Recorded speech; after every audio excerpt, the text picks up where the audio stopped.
Saya setiap kali ada orang yang mau datang masuk Islam dok, di kantor ataupun di masjid, saya selalu tanya, kenapa mau masuk Islam? Kalau karena pernikahan, kalau karena faktor ekonomi, karena faktor politik.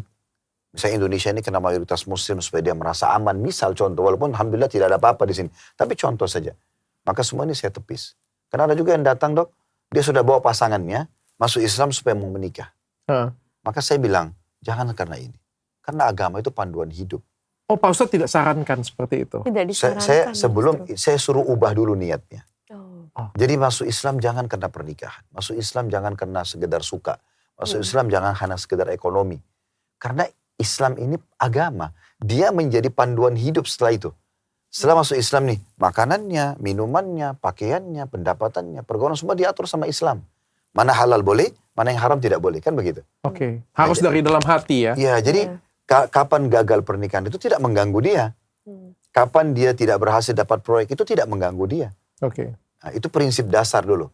Kalau sudah perbaikin niatnya baru kami pandu syahadatnya gitu.